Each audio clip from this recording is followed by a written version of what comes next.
Yo, what is going on, everyone? My name is Nick, or the Notorious Fantasy, and in today's video, I'm bringing you guys Week 12 tight end rankings for fantasy football in 2020. Inside of this video, we are going to be going over my top 20 ranked tight end for week number 12 of the 2020 fantasy football season. If at any time in this video you end up having a great time, you end up enjoying, please make sure that you guys hit that subscribe button down below. Not only is it free, I put out content every single day to help you guys win that 2020 fantasy football championship. So real quick before we get into it as well, I'd like to give you guys a quick word from my friends and my sponsor over at OverlayDFS.com. OverlayDFS.com is my favorite place to play daily fantasy sports on the whole World Wide Web. On Overlay DFS, they have this simple game called the Matchup Shop. It's so easy, anyone can do it, and I am pretty successful at doing it. Matchup Shop. So all you got to do is pick one player out of all these. You just choose. In the matchups, there will be more open, obviously, on Sunday. Justin Herbert or Josh Allen? Who scores more fantasy points? Josh Allen -4 or Justin Herbert +4? Who scores more fantasy points? Cam Newton +5 or Kyler Murray -5. It is that simple, and you can bet any amount you want. You can go anywhere from $1 all the way to, I think, $3,000 is the max bet, so you can do whatever you want on here. OverlayDFS.com. You guys do so much research all week to win your matchups, so why not get some extra cash on the side on OverlayDFS.com. And we are back. Let's get into it. Week 12 tight end rankings. We begin with tight ends 1 through 10. Coming in at number 1 this week, we have Travis Kelce at the Tampa Bay Buccaneers and Tampa Bay Tom Brady. Now, this should have been an obvious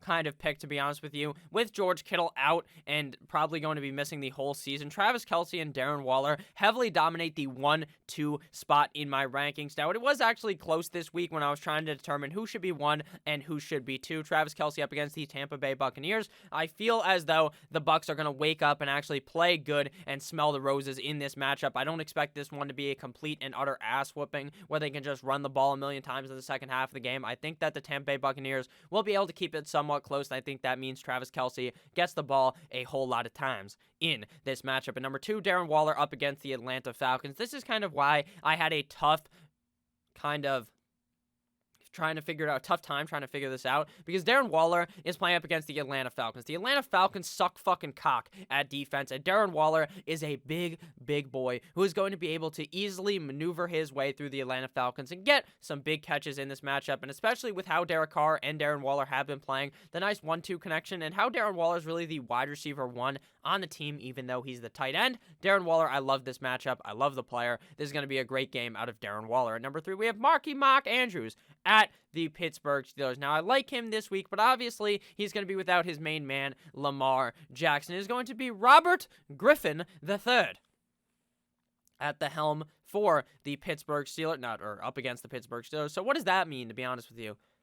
It means he'll be fine, right? We saw RG3 play last year, and Andrews didn't have, some type of suffering when that occurred, when RG3 would go into the games when they were just blowing teams' backouts in the second half. Mark Andrews looked good, so I think Mark Andrews and Mr. RG3 will be fine in this matchup. Obviously, the Pittsburgh Steelers is not the most A1 matchup that you're searching for, but at the end of the day, Mark Andrews will be fine in this matchup as a top 5 tight end. Hopefully, we don't see him fade out of existence, because Lamar Jackson typically in some games just wasn't looking his way, so hopefully RG3 is smart and actually throws the ball to Mr. Mark Andrews. And number 4, we have Hunter Henry at the Buffalo Bills. I expect this one to be a complete and utter shootout, a very high-scoring game in which both teams are scoring a bunch of points by passing the rock all over the yard, and I expect Hunter Henry to be in the end zone at least once in this game to put him inside the top 5 at the tight end position. At number 5, we have Dallas Goedert versus the Seattle Seahawks. Now, I don't love this Philadelphia Eagles offense one bit.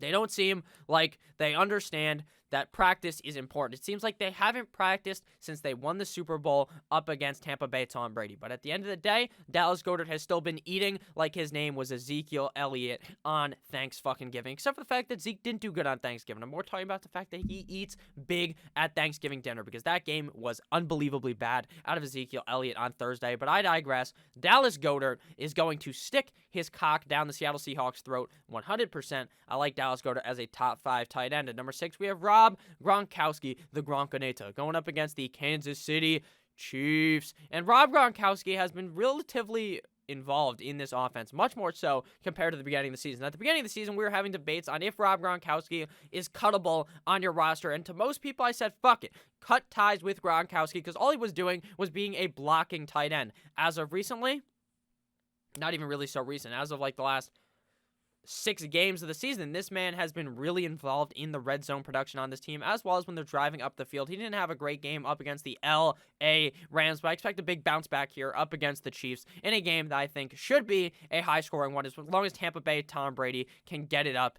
and actually score. But I understand the guy's getting old. Sometimes, when you get older, you can't get it up. At number 7, we have Hayden Hurst versus the Las Vegas Raiders. Now, Hayden Hurst legitimately fucked you if you played him last week. I understand that. He put up a goose egg up against the New Orleans Saints, but I don't expect that to happen again. Hayden Hurst thus far this season has been a relatively consistent player on a week-in, week-out standpoint, scoring 7 to 12 PPR points. You're always happy with it. This Vegas Raiders defense isn't amazing, and it seems like this one could also be a high-scoring game. But again, just like with Tampa Bay Tom Brady, we need Matt Ryan to step up to the occasion and look good. He looked more deflated than a football in New England last week, and without Julio Jones, this offense is bad. So we need to hope Julio at least suits up and is a decoy in this matchup, but I still think Hayden Hurst should be fine. At number 8, we have Double E, Eric Ebron versus the Baltimore Ravens. Eric Ebron has been lighting it up on the score sheet as of recently for fantasy football. Just like with Gronk, this was an extremely slow start for a veteran tight end. Eric Ebron at the beginning of the season didn't do jack of all shit. They just weren't really throwing the ball his way, but as of recently, he has been more just more included in the offensive game plan, more included by Mr. Big Ben Roethlisberger. So I think Double E, Eric Ebron, should have a good game on Sunday. At number 9, we have Noah Fant versus the New Orleans Saints. And Noah Fant, to be honest with you, I don't know what to think about Noah Fant at this point in the season. Fant has his good games, he has his bad games. Now, why does he have his good games? Why does he have his bad games? It's because of horsecock Drew Lock. In some games, Drew Lock just frankly looks fucking amazing. In other games, Drew Lock looks terrible. He looks like he has no idea how to throw the football. Drew Lock even himself went out and said, I think it was something crazy. He was like, half the time I throw the ball, I'm like, oh shit, that was a bad pass. Like, when he lets go of the ball, he knows in his head, that was bad. Which scares me when you're starting a guy like Noah Fant. But with the tight end position so heavily tilted towards the front half of the tight ends, guys like Goddard, guys like Henry, guys like Andrews this week are just so much more safe than a guy like Noah Fant. But I'm risking it for the biscuit up against the New Orleans Saints. I don't think the New Orleans Saints have the most elite defense in the NFL. I think they're a good start for fantasy football this week, but I still think Noah Fant will be fine enough to be worthy of a top 10 start at the tight end position this week. At number 10, we have E again, but this time it's Easy E, Evan Ingram at the Cincinnati Bengals. Now, this matchup is amazing. The Bengals are starting Brandon Allen at quarterback, who's actually pretty decent. I believe he was the Denver Broncos quarterback at points last year. He's actually pretty good. Going up against the Giants, and I just don't think that Evan Ingram is going to play bad. I just have a feeling that he has an explosive game. The Bengals defense sucks ass. The Bengals defense is bad. Evan Ingram is a good tight end, and let's just hope that they actually throw him the fucking ball in this matchup. Now on to tight ends 11 through 20. If you guys have ended up enjoying thus far, please make sure you hit that subscribe button down below if you're new. And if you're not new, please hit that like button. Help get this video to more people. At number 11, we have Jonnu Smith at the Indianapolis Colts. Now, Jonnu was really good last week. Has been pretty good this season, pretty safe. Now, up against the Colts, the first time these two teams played didn't really look that great, but I do expect him to look much better this time these two teams play. I expect the Tennessee Titans to look ready to play and to play for all 4 quarters of the fucking game. The first 2 quarters last time, the first half of the game, the Tennessee Titans were just blowing the back out of the Colts. They were playing real well, and then the second half, they just fucking fell asleep, so I think Jonnu Smith is going to look much better here in week number 12. Number 12, we have Mike Licky Amagasiki at the New York Football Jets. Now it appears that Tua Tagovailoa is not going to start at quarterback this week. Now, what does that mean for Gesicki? It means Gesicki is much better because Ryan Fitzpatrick just force feeds the fucking ball down Mike Gesicki's throat. In the end zone, he loves to throw the ball to Mike Gesicki, so I love Gesicki this week. Once Tua returns next week, in my opinion, up against the Cincinnati Bengals, he should play.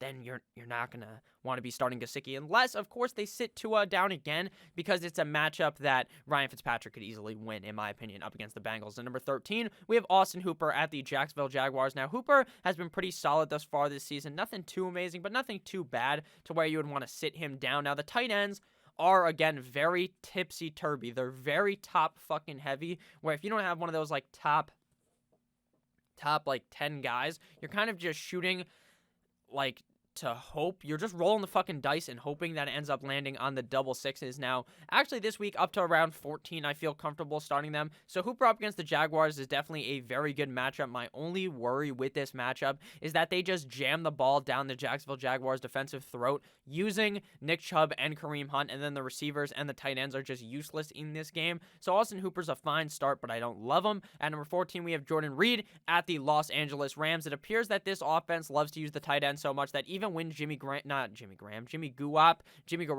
isn't in the game, that the tight end gets a lot of usage. Now, while Mr. Kittle is gone, Jordan Reed has been useful in this offense. It is definitely worthy of a start this week at tight end number 14. And number 15, we have Robert Tonyan versus the Chicago Bears. Now, Tonyan, what the fuck has happened to this man? A couple weeks ago, this man scored like 40 touchdowns against the San Francisco 49ers. He was on a heater like no other. And just like in gambling, his heater, his hot streak fell off a fucking cliff, and he hasn't been good at all. Up against the Bears, I think the Bears get their ass fucked in by Aaron Rodgers, and you just gotta hope that Mr. Tonyan ends up scoring a touchdown. At number 16, we have Jared Cook at the Denver Broncos. Now, famous Jameis Winston, the W-eater, was playing quarterback. I would like Jared Cook, but Taysom Hill runs the ball. He does all types of shit, and he just doesn't throw the ball to his tight end friend, Jared Cook, so that's why I got him here at number 16. But obviously, up against the Denver Broncos in a what would be perceived as an easy defensive matchup, Jared Cook should be fine. At number 17, Jimmy Graham at the Green Bay Packers. I don't like Jimmy Graham at all this week, strictly based on one reason, and that is the fact that 9-inch Nick Foles is not going to be starting, and Kissin' Titties Mitchell Trubisky is going to be the starting quarterback of the team.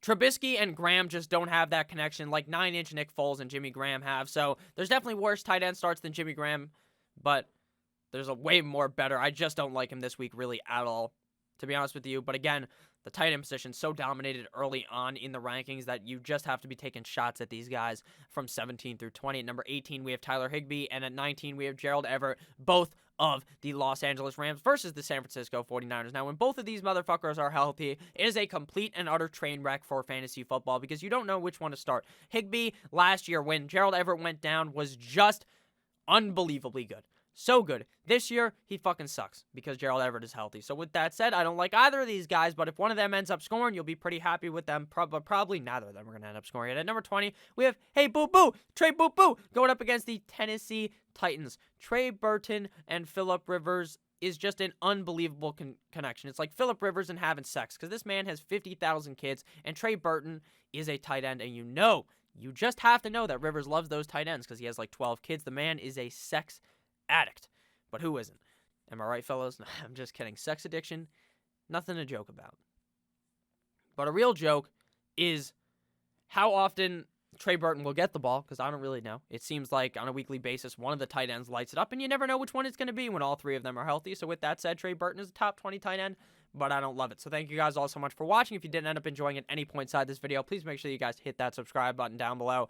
Not only is it free, I put out content every single day to help you guys win that 2020 Fantasy Football Championship. So thank you guys all for watching. Make sure to check out Overlay DFS. Again, link down below in the description. I love you all. Have a great rest of your guys' day. As always, good boy.